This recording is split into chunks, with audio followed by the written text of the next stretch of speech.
எனக்கு இப்போ 48 பேப்பர் முடிக்கிறதுக்கு இன்ட்ரெஸ்ட் டைமும் இல்லை. எனக்கு இப்போ உடனே சக்ஸஸ்ஃபுல் ஆகும். இதுக்கு ஒரு வழி இருக்குப்பா. என்ன சார்? ஹலோ நேற்று வந்து நான் டிராகன் மூவி பார்த்தேன். ரொம்பவே நல்லா இருந்துச்சு. இன்ஃபேக்ட் வந்து அது பெரிய செமையான புதுமையான கதையெல்லாம் இல்லை, பழைய கதை தான். பழைய கதையை கொஞ்சம் சில ட்விஸ்ட் அண்ட் டர்ன் வச்சு அதுலேருந்து சின்ன சின்ன மாற்றங்கள் செஞ்சு நல்லா டைரக்ட் பண்ணியிருந்தாங்க. நல்ல மேக்கிங் நல்லா இருந்தது. ஸோ ஓவராலாக மூவி வந்து அதனால் அவுட்புட் நல்லா இருந்தது. ஸோ என்னென்னா பேசிக்காக ரைட்டிங் வாஸ் குட். ரொம்ப இம்பார்ட்டன்ட் வந்து writing was very very good. அந்த ரைட்டிங் இல்லைன்னா அது வராது. செகண்ட் என்னென்னா, நார்மலாக ஒரு படத்தில் வந்து ஜென்ரலாக நம்ம சிவகார்த்திகேயன் படத்துலலாம் பார்த்தோன்னா தருதலையை க்ளோரிஃபை பண்ணுற மாதிரியே தான் நிறைய சிவகார்த்திகேயன் படம்லாம் பார்த்துருப்போம். நாட் ஜஸ்ட் சிவகார்த்திகேயன், தனுஷ், நிறைய படங்கள் பார்த்துருக்கோம். தனுஷோட திருடா திருடி இது மாதிரி நிறைய பார்த்துருக்கோம். எல்லாமே இந்த தருதலைங்களை க்ளோரிஃபை பண்ணுற மாதிரியே ஒரு படங்கள்லாம் நிறையா பார்த்துருக்கோம். ஜென்ரலாக இந்த மாஸ் ஹீரோ டைப்லாம் அப்படி தான் நிறைய பார்த்துருக்கோம் இல்லைங்களா. ஆனால் அந்த மாதிரி தான் இந்த மூவியும் ஸ்டார்ட் ஆகுது. அப்படி ஸ்டார்ட் ஆன அந்த மூவி அப்படியே ஒரு பாயிண்டில் வேறு ஒரு kind of twist and turn எடுக்குதுல்ல, அங்கே தான் வந்து இந்த மூவிக்கான ஒரு தனி லைம்லைட்டே கிடைக்க ஆரம்பிக்குது. ஆக்சுவலாக இல்லைன்னா இது வந்து ரொம்ப ஒரு run of the mill story மாதிரி தான் அமைஞ்சிருக்கும். பட் ஆனால் அந்த ரைட்டிங், அதுக்கப்புறம் எடுத்த ஒரு சின்ன ட்விஸ்ட் அண்ட் டர்ன் அப்படிங்கிறது வந்து இந்த மூவி வந்து எங்கேயோ கொண்டு போய் விட்டுருச்சு. And Pradeep Ranganathan as a hero of this movie, இந்த கதைக்கு, இந்த கதையோட கதாநாயகனா perfectly fit. And engineering college அப்படிங்கிறதுனால நிறைய இடத்துல என்னால் ரிலேட் பண்ண முடிஞ்சது. ஏன்னா நானும் இன்ஜினியரிங் காலேஜில் 4 வருஷம் படித்தேன். ரைட், குப்பை கட்டணுன்னு சொல்ல முடியாது, ஏன்னா காலேஜ் வந்து ரொம்ப க்ரீமியான காலேஜ். பட் என்ன தான் க்ரீமியான காலேஜாக இருந்தாலும் அங்கேயும் இந்த மாதிரியான எலமெண்ட்ஸ் நிறைய பேரை பார்த்துருக்கோம். நிறைய பேர் கூட ட்ராவல் பண்ணியிருக்கோம், நிறைய பேர் கூட படிச்சிருக்கோம், நிறைய பேர் கூட ஹாஸ்டலில் தங்கியிருக்கோம். அண்ட் அந்த ஏஜுக்கே உண்டான சில குறும்புகள், குசும்புகள், நாதாரித்தனங்கள் அப்படின்னு நிறையா இருக்கு இல்லையா.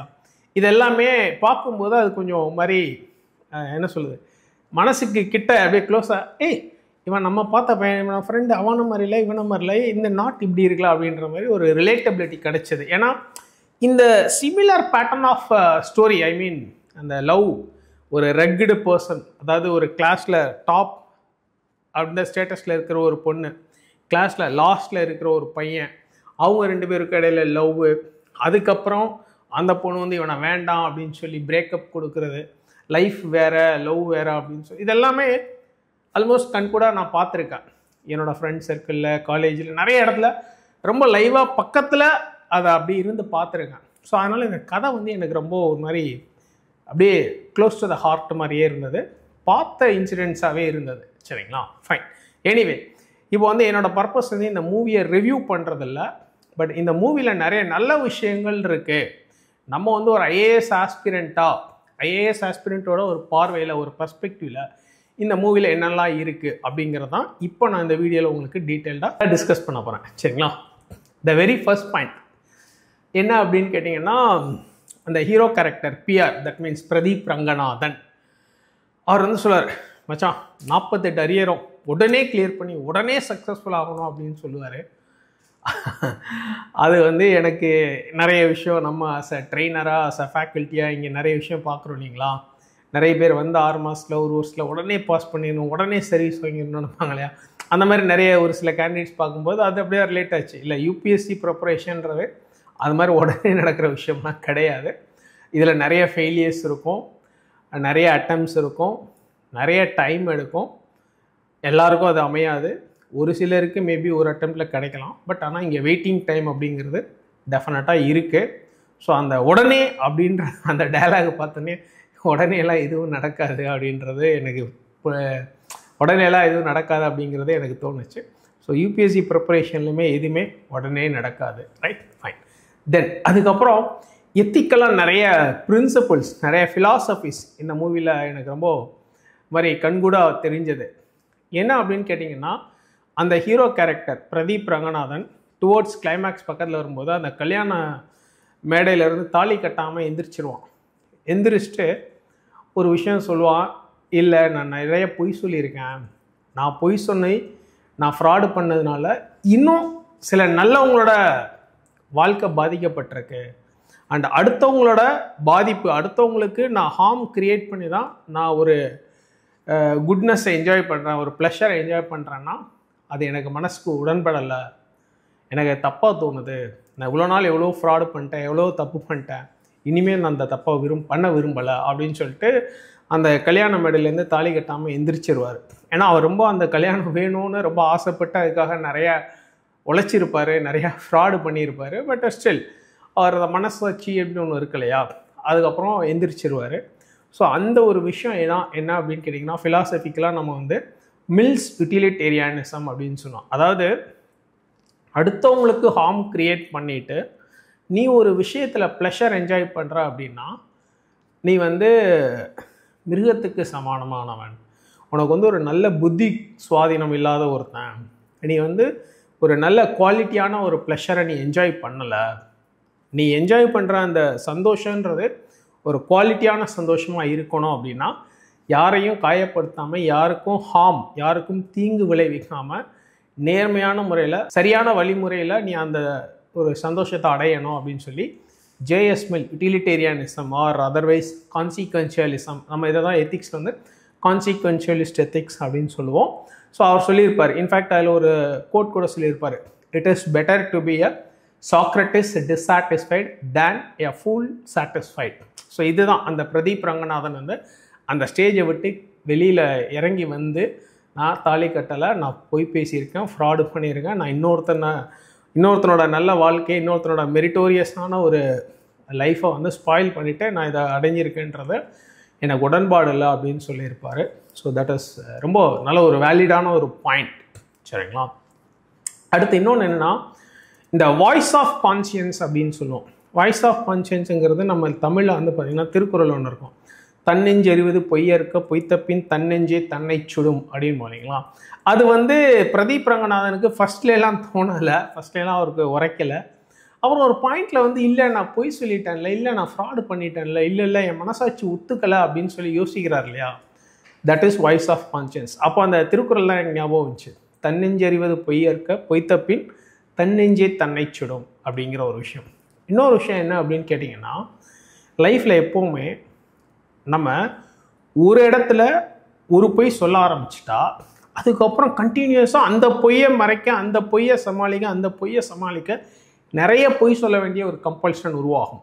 ஸோ அப்படி தான் இந்த படத்துலையும் பார்த்தீங்கன்னா இந்த பிரதீப் ரங்கநாதன் கேரக்டர் வந்து ஒரு பொய் சொல்லி அங்கே பொய் சொல்லி இங்கே பொய் சொல்லி சமாளிக்க நிறைய பொய் பில்ட் ஆகிட்டே இருக்கு, நிறைய பொய் ஆட் ஆகிட்டே போகுது.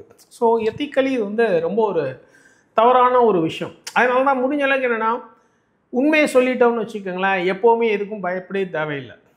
நம்ம வந்து அதுதான் அங்கே அந்த ட்ரூத்ஃபுல்னஸ், அந்த இன்டெகிரிட்டி, நம்ம மனசாட்சிக்கு உண்மையாக நம்ம வந்து யார் என்ன சொல்கிறாங்க, யார் நம்மளை பார்க்குறாங்க கேட்குறாங்க அப்படின்லாம் இல்லாமல் நம்ம உண்மையாக இருந்துட்டோம்னா இவ்வளோ பிரச்சனை இல்லையா. ஒரு பொய்யை சொல்லி திருப்பி அந்த பொய்யை மறைக்க இன்னொரு பொய் சொல்லி, திருப்பி அந்த பொய்யை மறைக்க இன்னொரு பொய் சொல்லி, ஸோ இது வந்து ரொம்ப ஒரு அன்எத்திக்கலான ஒரு விஷயம் அப்படிங்கிறத வந்து அந்த பிரதீப் ரங்கநாதனோட அந்த லைஃபாகவே ஒரு ஃபர்ஸ்ட் ஹாஃப்னே வச்சுங்களேன், இல்லை செகண்ட் ஹாஃபில் பாதி வரைக்குமே அவரோட லைஃபாகவே ஒரு ட்ராவலாகவே காட்டியிருப்பாங்க. ஸோ நம்ம வந்து பொய் சொல்லி வாழ்கிறதுங்கிறது ரொம்ப கஷ்டம். ஆக்சுவலாக உண்மை சொல்லிட்டு அதனால் வர சில பாதிப்புகளை தாங்கிக்கிட்டு கூட வாழ்ந்துறது ஈஸி தான். ஆனால் பொய் சொல்லி ஃப்ராடு பண்ணி வாழ்க்கையில் எவ்வளோ நாள் தான் ஓட்ட முடியும்? ஒரு பாயிண்ட்டுக்கு மேலே நம்மளோட ஃப்ராடுலண்ட் வேஸ் அப்படிங்கிறது வந்து எங்கேயோ ஒரு இடத்துல அடி வாங்கும். அப்போ தான் வந்து நமக்கு தெரியும், இதுக்கு பேசாமல் உண்மையாகவே பேசிட்டு வாழ்ந்துட்டு போயிருக்கலாம். எத்தனை பொய், எத்தனை ஃப்ராடு மேலே ஃப்ராடு, பொய் மேலே பொய் அப்படின்னு நமக்கு தோணும் இல்லைங்களா. ஸோ அந்த மாதிரியான ஒரு நிலை அப்படின்றது வர்றது தேவையில்லாத ஒரு விஷயம். ஸோ வாழ்க்கையில் ஆஸ் மச் as பாசிபிள் நம்ம வந்து இன்ஃபேக்ட் வந்து எத்திக்ஸில் ஒரு கொஸ்டின் கேட்பாங்க, பர்சனல் எத்திக்ஸுக்கும் ப்ரொஃபஷனல் எத்திக்ஸுக்கும் என்ன டிஃப்ரென்ஸு, பர்சனல் எத்திக்ஸ் எப்படியெல்லாம் ப்ரொஃபஷனல் எத்திக்ஸில் ரிஃப்ளெக்ட் ஆகும் அப்படின்னு ஒரு கொஸ்டினே கேட்டிருக்காங்க பழைய யூபிஎஸ்சியில். ஸோ இதெல்லாம் நீங்கள் தியரியாக படிக்கிறதுன்றதை தாண்டி அதை ரியலைஸ் பண்ணுறதுக்கான ஒரு லைவ் எக்ஸாம்பிளாக நீங்கள் யோசிச்சு பாருங்களேன். ஏன்னா அவன் பர்சனல் எத்திக்ஸில் எவ்வளோ தூரம் கரெக்டாக இருக்கணும், அவ்வளோ தூரம் ப்ரொஃபஷனல் எத்திக்ஸ்லேயும் கரெக்டாக தான் இருக்கிறான் இல்லைங்களா. ஸோ அது ஒரு ட்ராவல் இருக்குது. அவன் வந்து காலேஜிலேருந்து லவ் லைஃப்பில் பிரேக்கப் ஆகி கம்பெனியில் ஓகே வேலை பார்க்குறான்றதை தாண்டி அங்கே எவ்வளோ டாக்குமெண்டேஷன் ஃப்ராடு பண்ணுறான், அதுக்கப்புறம் ஒரு பிளேஸ்மெண்ட் ஏஜென்சியில் ஒரு பிளேஸ்மெண்ட் கன்சல்டன்சியில் என்ன போய் பேசி எப்படி அதை இது பண்ணி அவங்க காசு கொடுத்து 10 லட்ச ரூபா கொடுத்து போலியாக சர்டிஃபிகேட் வாங்குறான். இதெல்லாமே பில்டிங் அப்பான் த ஃப்ராட்ஸ் அப்படிங்கிற மாதிரி தான் போகுது. சரிங்களா? அதுக்கடுத்து எனக்கு இந்த படத்தில் இன்னொரு ரொம்ப பிடிச்ச ஒரு விஷயம், நான் ரொம்ப ஒரு சோஷியாலஜி ஃபேக்கல்ட்டியாக ரொம்ப ரசித்த ஒரு விஷயம் என்ன அப்படின்னு கேட்டிங்கன்னா, கான்ஸ்பிக்வஸ் கன்சம்ஷன். நம்ம வந்து எக்கனாமிக்ஸில் இப்போ வெப்லன் குட், வெப்லன் அப்படின்னு ஒரு தியரி இருக்குது, வெப்லன்ஸ் தியரி. அதாவது கான்ஸ்பியஸ் கன்சம்ஷன், அதாவது கான்ஸ்பிக்வஸ் கன்சம்ஷன். அதாவது இந்த பிரதீப் ரங்கநாதன் கேரக்டர் வந்து ஒரு கார்ப்பரேட் கம்பெனியில் போய் வேலைக்கு சேர்ந்தோடனே நல்ல சம்பளம், நல்ல சம்பளத்துக்கு ஏற்ற மாதிரி ஒரு வீடு வாங்கிடுவார். அந்த வீடு லோனில் தான் வாங்குறாரு, இஎம்ஐ கட்டுறாரு. அதுக்கிடையில் இந்த ஃப்ராடுலண்ட் கேஸில் வந்து ஜெயிலுக்கு போய்ட்றாரு. ஜெயிலில் ஒரு 6 மாதம் சம்திங் இருக்கிறாரு. திருப்பி ஜெயிலேருந்து வெளியில் வரும்போது அவங்க அப்பா சொல்கிறார், இல்லைப்பா நம்ம லோன் கட்டலை, இஎம்ஐ கட்டலை, அதனால் பேங்க்கே ப்ராப்பர்ட்டி எடுத்துக்கிட்டாங்கன்னு சொல்லிட்டு பழைய அவங்க குடியிருந்த வாடகை வீட்டுக்கு வந்துடுறாங்க அப்படின்ற ஒரு சீன் இருக்குது. அதாவது நான் உணர்ந்த ஒரு விஷயம் என்னென்னா, அதாவது நம்ம எவ்வளோ பெரிய ஆள் எப்படி இருந்தாலும் நம்மளோட தேவைகள் அப்படின்றது மினிமம் என்னென்னா ஃபுட், ஷெல்டர், கிளாத்திங். நமக்கு மினிமம் பேசிக்காக சில தேவைகள் இருக்குது. சரிங்களா? அதை தாண்டின மற்ற ஆடம்பர தேவைகள் அப்படின்னு ஒன்று இருக்கு இல்லையா, அப்படிங்கிறது லைஃப்பில் ரொம்ப மீனிங்லெஸ்ஸான ஒரு விஷயம். அவன் ஆடி கார் வச்சுருப்பான், கடைசியில் ஆடி காரும் இருக்காது. ஸோ இது எல்லாமே பார்க்கும்போது என்னென்னா, இல்லை நம்ம தேவையில்லாமல் நிறைய விஷயத்த கன்சியூம் பண்ணுறோம், கன்சியூம் பண்ணுறதுக்காகத்தான் நம்ம உழைக்கிறோம். So that is call conspicuous consumption. அதாவது தமிழில் வந்து பாரதியார் சொல்லியிருப்பார், வீணில் உண்டு கழித்திருப்போரை நிந்தனை செய்வோம். அதாவது வீணான கன்சம்ஷன் அப்படின்னு சொல்லுவோம் இல்லைங்களா, அந்த டிஃபரன்ஸ் நல்லா தெரியுது.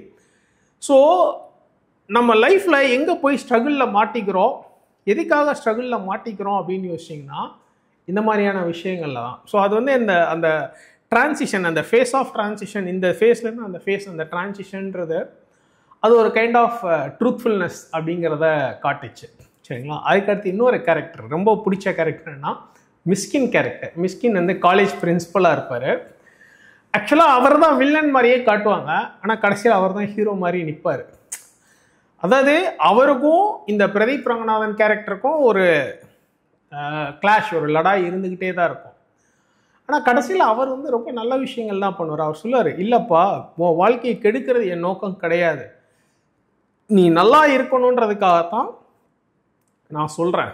ஸோ வந்து அந்த கம்பெனியில் வந்து பிரதீப் ரங்கநாதன் அழுவான் மிக்சிங், சார் என் லைஃபு சார் நல்லா இருக்கேன் சார், என் லைஃப்பை கெடுத்துறாங்க சார், இப்போது நான் உன்னை கெடுக்கலாம் வரல, கெடுக்கணும்னு நினச்சேன்னா நான் உன்னோட விபி கௌதம் மேனன்ட்ட சொல்லிவிடுவேன், இல்லை நீ வந்து டிகிரியை மட்டும் முடிச்சுட்டு போயிடு, அவ்வளோதான், இதை நான் உனக்கு இன்னொரு ஆப்ஷனாக எப்படியாவது க்ரியேட் பண்ணி தரேன், நீ டிகிரி முடிச்சிரு.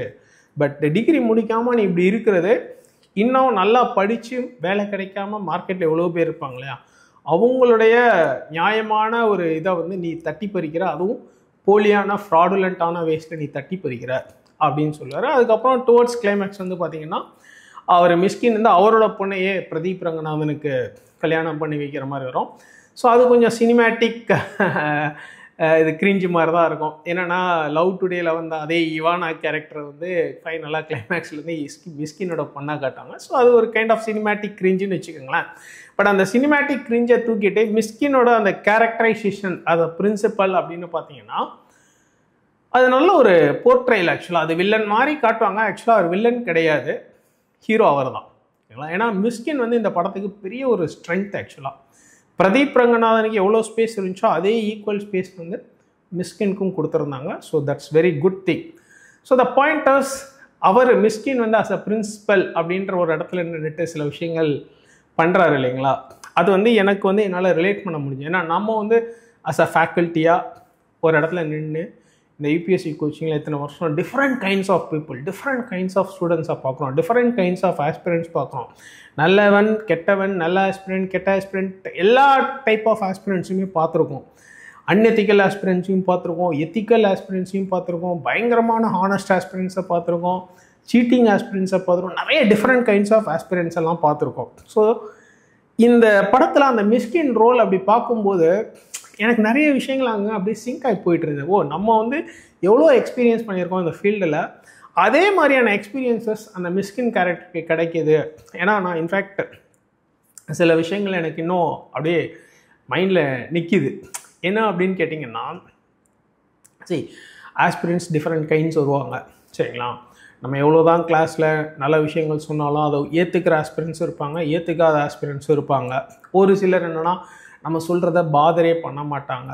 நம்ம சில விஷயங்களை எப்போவுமே கிளாஸில் சொல்லுவோம், நீ இப்படி பண்ணணும், ஹோம்ஒர்க் பண்ணி எழுதிப்பார், பிவைக்யூ படி, நிறைய விஷயங்கள் சொல்லுவோம். நிறைய பேர் அதை இக்னோர் பண்ணுவாங்க, நிறைய பேர் அதை டேக் கேரே பண்ண மாட்டாங்க. அப்படிலாம் நிறைய பேர் இருப்பாங்க. பட் அவங்கெல்லாம் வெளியில் போய் சர்வீஸ் வாங்கினாங்களான்னா இல்லை.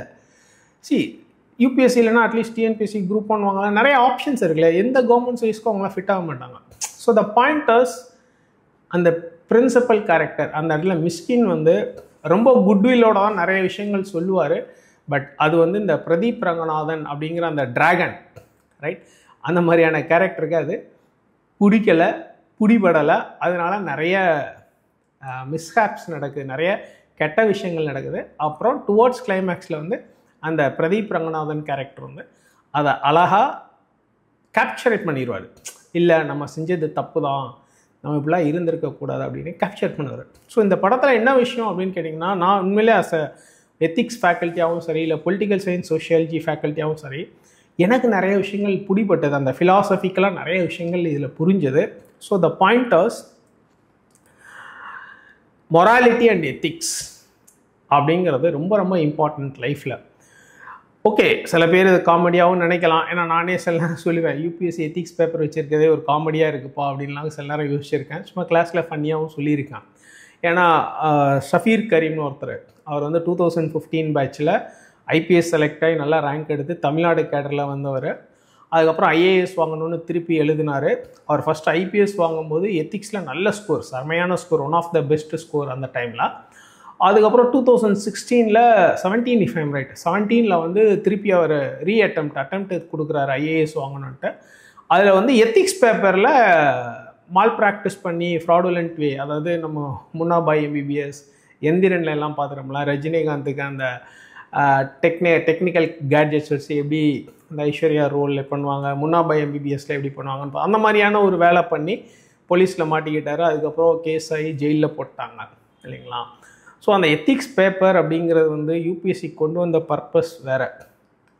பட் ஆனால் ரியாலிட்டியில் வந்து பார்த்திங்கன்னா நிறைய பேர் எத்திக்ஸ் பேப்பர் படிக்கிறாங்க, எழுதுகிறாங்க, சர்வீஸ் வாங்குறாங்க.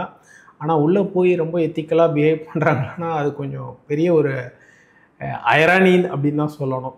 அது வந்து ரொம்ப என்ன சொல்கிறது, ஒரு ஒரு வகையில் பார்த்தா அது ஒரு காமிக்கல் சென்ஸில் தான், அப்படி தான் சர்க்காஸ்டிக்காக தான் தோணும்.